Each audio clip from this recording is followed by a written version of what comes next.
In the first century, it's probably around the year 31, 32 maybe. I mean, maybe we're bumping into the year 33 AD, which just almost feels weird to say, doesn't it, when you start talking about years? Or in the year 33, it just somehow feels awkward and weird. But in that year, there was this guy who, what was characteristic of his life was that he was incredibly resourced, and he had tons of influence. I mean, he had a lot of leverage. And there were a couple things contributing to that. One was he was the leader, actually, of a synagogue in the day. So he's the leader of this Jewish synagogue, and so he's got all this influence in the community. He gets to influence decisions. He's on all the right kind of committees and groups and everything. He kind of got leverage. And he's well-resourced. He's taken care of. You see, the deal was, if you could be a Jewish synagogue leader, and if you could avoid kind of ruffling the feathers of the Romans who kind of had their thumb on the day, right? They kind of the people of the day, you could do pretty well for yourself. You could live in relative peace and harmony, and you could just kind of move on, and yet you could still protect the influence. So he was resourced, and he had influence. And all of us, we automatically kind of get a picture in our mind of what it's like to be resourced and have influence, right? And for some of us, we're like, I have that. I have that. I have lots of resources, and I have lots of influence, right? For most of us, we look at a bunch of other people and think, they make so much more money than I do. They are way more resourced than I, which means they must have more influence than me. But all of us get a picture of what it's like to live both a resourced and influential life, and that's this guy. Well, the result of that is he feels like he has what most of us want to have, what most of us cling to, what most of us kind of grab a hold of with this iron fist. He's got tons of control. He can control most of what happens around him. He can be in charge of a lot of things. He can make sure a lot of things go the way he wants them to go. And having control is fun, isn't it? Like being the one in charge of something, being the one that gets to call all the shots, being the one who nothing can happen kind of outside your realm. That's a really cool place to be, isn't it? It's great. For some of us, it feels so fleeting, though, that we go looking for any one spot of life we think we can get control on, and we just grab a hold of that. Like that's my thing. Well, this guy with all this resource, all this influence, all this control, he bumps in to this scenario, or probably more accurately, it comes colliding into him, where he didn't have any control. All the resource he has available, all the leverage, all the influence, all the connections, none of those can actually solve what he finds himself in. None of those are actually the solution. And so the result is lack of control leads to him what it leads to in us. We get scared.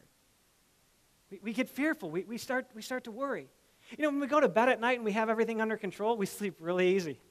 It's really good when everything's under our control. Like, I'll fix it in the morning. I'll take care of it. I got it, right? When things start to get just a little bit out of our control, the nights get a little more restless, don't they? Just it's a little harder to sleep. The mind kind of goes a little faster. We can't. This guy finds himself in this tension. And to add to it, the thing that he's lost control of, the thing that he can't fix, the thing that he can't resource his way or influence his way out of, it's as close to home as he can possibly get. He's got this daughter. It's his only daughter. She's 12. She's been sick. And everything they've tried doesn't work. Every doctor they've been to, and this is the guy who could get on the list to get into the doctor, for everything they've tried doesn't work. All the resource, all the influence, taking her to all the right places, nothing's working. Now she's at the point she's going to die. And the only word left, the only result, the one that is rushing down the track is that she's not going to make it. And this guy with all this resource, with all this influence, finds himself staring down the face of something he cannot control. And don't you know that in that moment, that's incredibly scary. For those of you that are parents, or those of you who may one day be parents, or those of you that are kind of in the grandparent stage, you already know that, right? When it's your kid and you can't control it, it's an incredibly uncomfortable place to be. It's an incredibly scary place to be. it first started to kind of hit me a few summers ago. Our girls, who are now 7, they were about 21 months or so, and we still lived in Virginia, and we had gone to Indiana for one of Erica's family reunions or something like that, and we're at her grandparents' house, and it's this great Indiana summer day, and I'm sitting on this back porch in the swing with somebody, and just to my right, these sliding doors open, the screen opens, and out waddles Sydney, the oldest of our twins, and how a 21-month-old waddles. She just waddles herself out there. And this was a great season of life because they were still at the stage of life where the only place they really wanted to be is where we were. It's like, hey, this is great. Like we hadn't done anything wrong yet. We had never given bad advice. We were flawless in their eyes still. This was a great time of life. And she kind of sees me over there, and she kind of waddles stuff over, and she kind of starts the 21-month-old climb trying to get my lap. I just pick her up.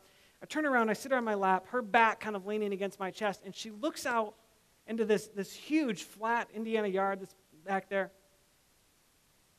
And she sees these other people. She sees all this activity, including a couple kids. And it takes her about 7.5 seconds to start the 21-month-old version of Let Me Down, which is the incredible, flexible, arch your back. You know how they start squirming in ways you can't even hold on. It's all of a sudden like you went from this kind of stout, stocky, chubby little 21-month-old to handling a bag of snakes or something. It's just like they're all over the place, And so I let her down, and she kind of starts walking away. That full diaper walk. It's a great moment, it's this great thing, right? And I don't know why it happened to me in this moment, but it's just a matter of seconds. All of these coming scenes of her life just ran through my mind. It was like this flurry of snapshots of the future came rushing through my mind. And the last one was the worst one. The last one was the god-awful idea that one day she might want to marry somebody. And I'm like, whose idea was that? Right? I had this sudden awakening, realizing, oh yeah, the rest of the time she's with me, as great as it'll be, and man, it is great.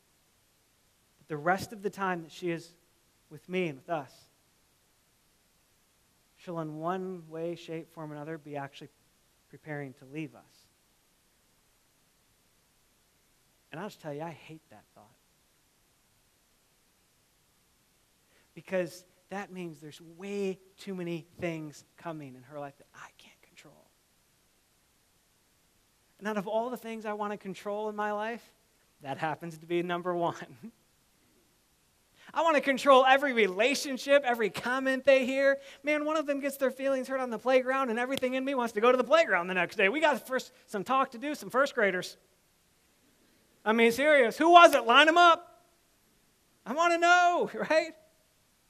I want to control all of it. And when I realize I can't, when I have this parental collision in my head that tells me I can't, maybe it's not for you, but I'm just telling you, for me, the very next thing is all this fear and this worry and this anxiety. What am I going to do with that? How am I going to do that? How am I going to help that? How am I going to... And that's Jairus. It's our guy we're going to read about a little bit. If you want to open your Bibles to the book of Luke, it's Luke chapter 8. All of first hour I said Luke chapter 9. People looked at me like I was talking in another language or something. So how about if we just pick the right chapter this time? It's Luke chapter 8. So there's this guy Jairus, and that's Jairus' deal. That's what he's up against. Jairus it's you and me. It's you and me in whatever season of life, parenting, future parenting, grandparenting. Please don't ever let a kid get near me. Whatever. There are things in our lives that we want to control. Because when we control it, it feels safe, it feels secure, it feels predictable. And every now and then we find ourselves bumping into this reality that I actually have really limited control there. In fact, when I'm really honest, I have almost none. And this guy, Jairus, this is what we've been to. He's this leader, he's the synagogue leader, and he's the one, he's got all this resource, all this influence, and yet he's got this daughter who's dying. And inside of this story of Jairus, we're just going to be able to see some very life-giving things that Jairus does. They're kind of specifically about Jairus' dad, but however we live them out in whatever arena of life, they would do a lot to kind of squash fear in face of the things that we can't control. Let's just walk Jairus' journey out with him a little bit. Luke chapter 8. Good for you for being in the hour with the right chapter. There you go. Verse 40 is where we're going to start. It says, now when Jesus returned, he comes back to this town. A crowd welcomed him, for they were all expecting him. I mean, word's out. They know who Jesus is. They've actually seen Jesus do some things already, and they're excited to have him back. And he gets back. It says, then a man named Jairus, a synagogue leader, there's our guy. He came and he did a couple of things. He fell at Jesus' feet, pleading with him to come to his house because his only daughter, a girl of about 12, was dying. I mean, we don't know why it's his only, to be honest, right? I mean, maybe they just couldn't have any other kids, and maybe they had miscarriages, maybe they had heartache, maybe they had one kid and thought, dear God, don't give us any more. I mean, I don't know. Okay? But for whatever reason, they've got just one. And I know, I mean, you got to go with me a little bit on this. I mean, I know that moms love their daughters, right? But those of you that are dads or daughters, isn't there just something that messes with you differently? Right? I mean, dads and daughters, there's this weird kind of connect thing that's powerful and it's strong. And so it's Jairus that goes running for help, right? I think it's fascinating that it's dad. And he gets to Jesus, and he does two things that I wonder when we bump into the things that we can't control. When we bump into specifically parenting scenarios, no matter how old our kids are, and we can't control it, and we can't dictate it, and we can't kind of get our arms around it, and we can't ply things away, and we can't protect, and we can't. I wonder what would happen if we were just people who would fall and plead. I mean, that's really all Jairus did. He just fell at Jesus' feet and started pleading. And that falling, that's the thing of just saying, hey, God, I got nothing. I have run full on into the thing I cannot control. I can't fix it. I can't make this happen. All my resource or lack of resource, all my ideas or lack of ideas, I cannot fix this. I am more reminded now than ever that God, you happen to be God and I happen to not be. It's this expression of just this all-out worship and amazement and appreciation for who God is. And all this freedom in starting to realize who we're not, which happens to be God. Full confession. As a dad, I'm really, really good at standing and grabbing a hold of things.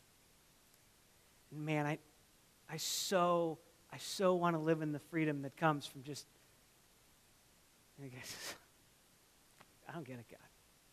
I'd rather be a faller than a stander when it comes to this one. Jairus just, with everything else, exhausted.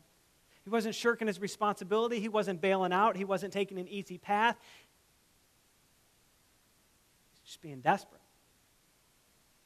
Some of us as moms and dads, we would do well regardless of season of life. We would find a lot of freedom. We'd find a lot of encouragement in our own hearts to just say, here I am. Like, God, I don't have anything else. But you're God, I'm not, and I'm running in your direction. And it doesn't even have to be about parenting. I mean, it's whatever else we're up against. It's the marriage thing, the health thing, the work thing, the money thing, the whatever. Somewhere along the way we do well just to say, I don't know.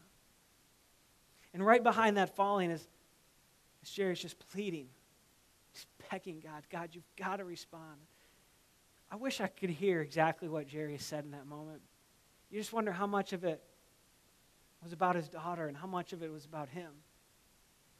How much of it's, God, I need you to intervene on my daughter's behalf. I need you to fix this. I need you to be the answer. I need you to heal her. I need you to comfort her. But God, I need to know how to respond. I need to know what to say to her. I need to know who to be to her mom. I need to know how to just cope myself. Because God, I can't control any of it. And what would it be like if we were parents and we were future parents and we were grandparents and people who invested in kids, when we realized we couldn't control it, when we realized we couldn't manufacture every single thing, when we realized we cannot make them make the spiritual decision we want them to make, when we realized we cannot make them engage in the relationships we want to, when we realized we can't make them pursue the career path we want to, when we realized we cannot make them guard their reputation or your reputation, what would it be like if in that moment we just, God, I need you to do some things I can't do. I need you to do some things that I don't understand. I need you to express your wisdom that's beyond my wisdom. I need you to comfort them in ways that I can't. I need you to be courage to them in ways that I'm just not capable of fully being. Pleading with God is really us simply saying, I realize I have very limited control, but I have a ridiculous opportunity to influence. I have almost no control, but I've got crazy amounts of potential for influence right here. And part of how I'm going to influence is I'm going to plead my case before God. God, my kid needs you. My grandkid needs you. My grown kid needs you. Hey, God, I need you. I need some wisdom like I've never had it before. Or I need some patience. Or I'm going to do something to my kid. They will really need you. I mean, we're all kind of in different moments of that, right? In the middle of this whole deal, Jesus says to Jairus, I'm going to go to your house. Let's start going. And they start on this walk, right? And you got to remember, there's all these people waiting for Jesus, so there's this crowd. They're just all pushed in. They're packed on top of Jesus, and they're walking along. And in the middle of this journey, there's about this a little over 8 verses of a distraction. And it comes in the form of a lady who also has her own issue. There's this lady who for years has been battling this issue of internal bleeding, and doctors can't do it, and she's exhausted her resource, and she's desperate too. And she pushes through this crowd where all these people are jostling around. She reaches out, and she just barely gets a finger on Jesus because she knows, to be honest, Jesus is powerful enough that all I got to do is get a touch, and the game can change. And it happens. She fights her way through this crowd, and in one touch, she just knows, whoa, I just had a God encounter. And Jesus knows it too. Jesus is like, somebody just reached out to me in a very faith-filled, believing way. And because they did, their life changed. And so Jesus stops, right? Remember, he's on his way. It's code blue, Jesus. We got to get to this girl's house. And he stops. Guys, somebody touched me. We got to talk about it. And you can imagine the disciples are Jesus, this is another one of those moments where we just don't think you have all the oars in the water, Jesus. Lots of people are touching you. Have you noticed the crowd? Have you smelled the crowd? Jesus, seriously. Okay. There's a lot going on. Jesus is like, no, it was different. Somebody touched me in a different way. Somebody touched me fully believing, fully expecting that I might change their life. Jesus kind of whittles this thing down, and he encounters this lady, and they have this discussion. And in the middle of that discussion, in the middle of that 8 or so verses, in the middle of the story of Jairus, there's not a single word from Jairus. He's just silent. He's just silent. In the middle of his own trauma, in the middle of his own tragic moment developing, he just kind of goes away in the story somehow. The story of this woman with the issue of bleeding is a phenomenal one, but in the story of Jairus, she's a distraction.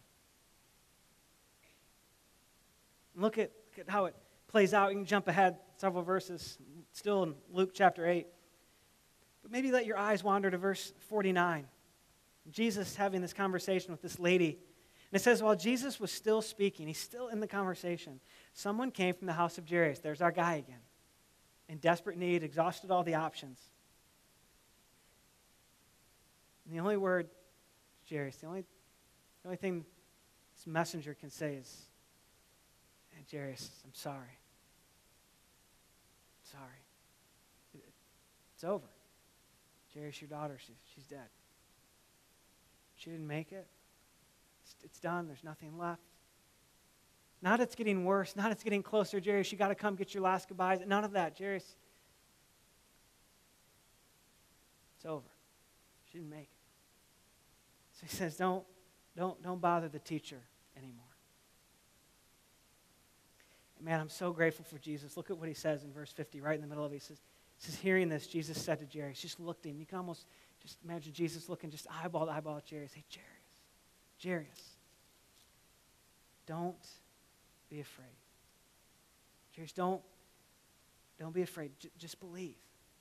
See, I think it's interesting that Jesus says don't be afraid because now she's already gone, right? Don't you know that in crisis moment there's fear on both sides? The front side of crisis is fearful of what are we going to do and how am I going to respond to that? How am I going to fix it? How am I going to adjust it? And when the crisis really happens, when the death comes, when the tragedy comes, there's this whole new set of fear on the backside of now how are we going to cope? How am I going to respond? How's my wife? How's her mother going to, what am I going to say to her? What are we going to do from here? I mean, crisis is loaded with fear on both sides.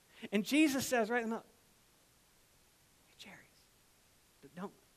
Don't be afraid. I know this makes no sense, Jairus, but just don't be afraid. Just hang on. And Jairus, still no early response, but look at verse 51. It says, when he, Jesus, arrived at the house of Jairus,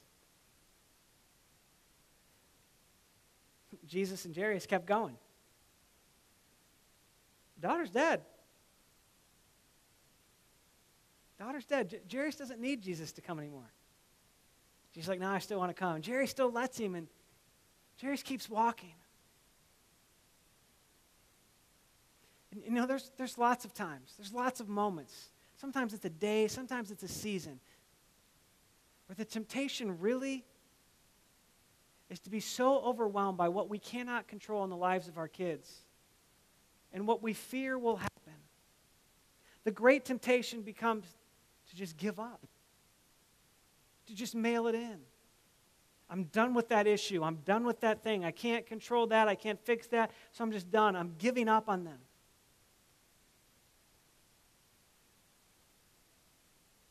I wonder if Jesus keeps going with Jairus in part, just say, hey, don't ever give up. When it comes to your kids, don't you ever give up. Of course you might want to. But don't you ever, I want to take the entire walk with you. If you're 80 and your kid's 50, I want to keep taking that walk with you. Don't you ever give up. And the tension of that for Jairus' is added to because look at what happens. It says, when he arrived at the house of Jairus, Jesus did not let anyone go in with him. Didn't let anyone go into this house, into this room where this now deceased girl is, except Peter, John, and James, the disciples Jesus was interacting with the most, and the child's father and mother, Jairus and his wife. Meanwhile, all the other people, they're wailing and mourning. Stop wailing, Jesus said. She's not dead, but she's alive. Look at verse 53. They laughed at him. Right? They looked at Jesus and like, I don't know what Jairus thinks, but we know you're nuts. They laughed at him, knowing that she was dead. Can we just be honest for a second and say, there might become some moments in your parenting journey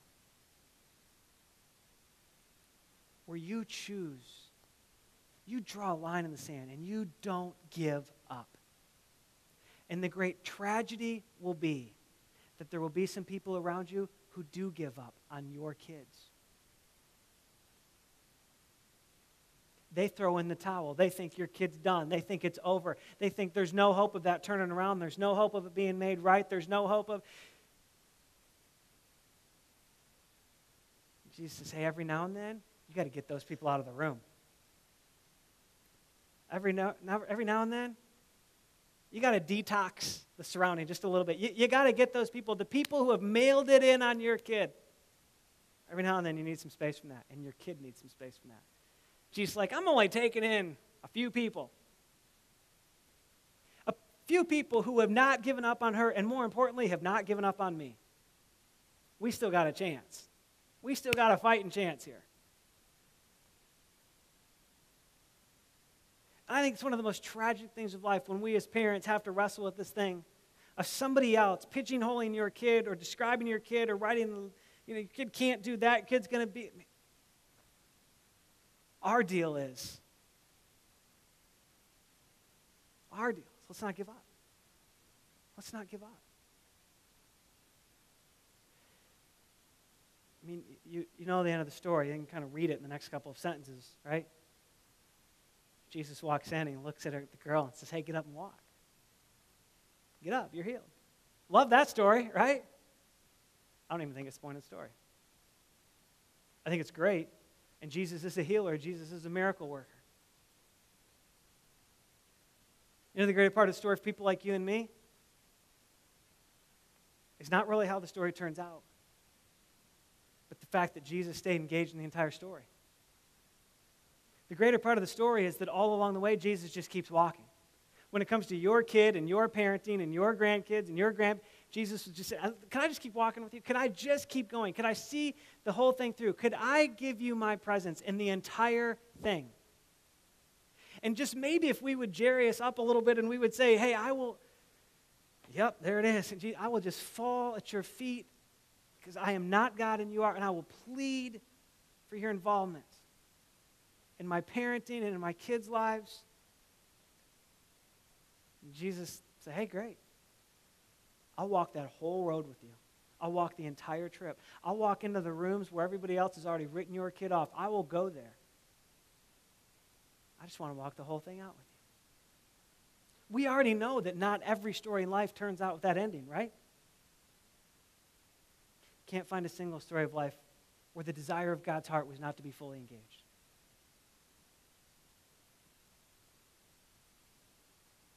What happened if we would just be in every situation where we lose control? And specifically in the realm of parenting and trying to sort it out and do our best. What would happen if we were people who said, okay, I have almost no control, but I have this huge opportunity for influence. So Jesus, I'll just constantly fall and plead. I'll just fall and plead, fall and plead, fall and plead, fall and plead, and find all sorts of life and encouragement. I'm coming to grips with this reality more and more all the time. And I'll just be really honest with you to say there's still a lot of times I don't even like the reality. There's still times like, hello, I will control that. That's my kids. It doesn't always seem to be working out that well for me. So I'm trying to learn how to be a follower and pleader instead of a stander and a grabber. And I think spending time with my girls and playing with the girls and hugging the girls and reading to the girls, I think all that matters. Every single bit of it. But I'm starting to think more and more all the time that some of the greatest impact I have with no control is the nights that I get to walk in to our girls' rooms while they're sleeping. And when our girls were first born and we would get them to sleep, we would like vacuum in the room and turn the lights on and everything else so they would sleep through trains in the room. It's a great thing. And so now we can go in just whatever in the room, and they just keep sleeping. So I love kind of just wandering in there while they're sleeping. Every single night I do it. And more nights, more all the time. I'm just kind of coming to grips with this reality that, God, maybe I just need to fall and plead. Like I can look at Sydney while she sleeps, and I can kind of rehearse the hurt she shares at dinner, and I can want to go do some damage and somebody else. Like I can't control that. I can't protect her from every single one of them.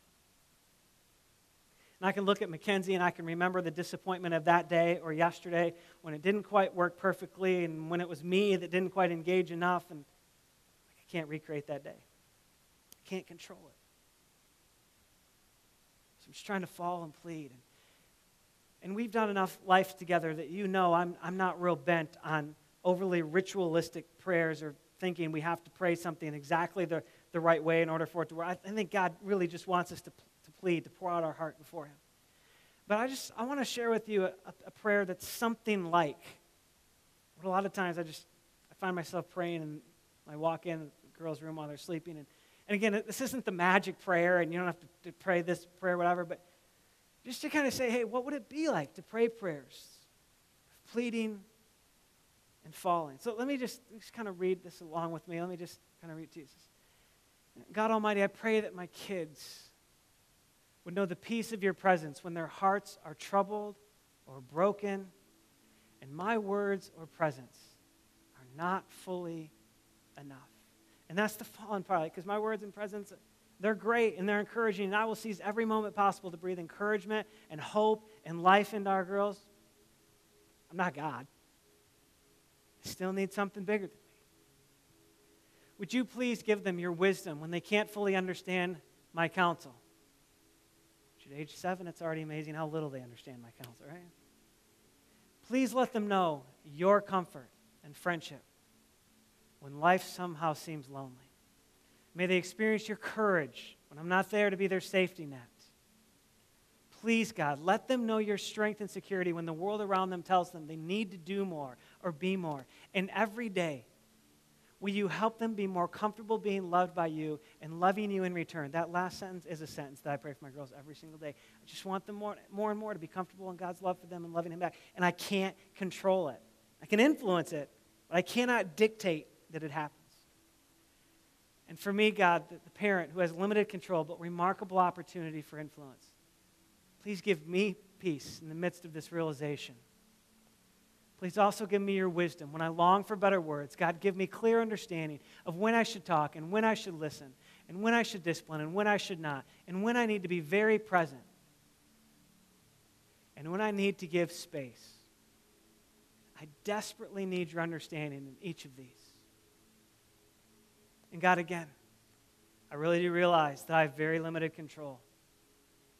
But I do have enormous chance for influence. Help me seize the opportunity fully, living beyond my fears and in the strength of your courage. I think the nature of life is that parenting comes with all sorts of ridiculous fears. But man, they're strong, and man, they're gripping, and they're sticky. Maybe the best way for us to push them down and find ourselves living beyond them and above them is just to say, okay, God, here I am falling and pleading. It's just the most life-giving thing I can do in the moment.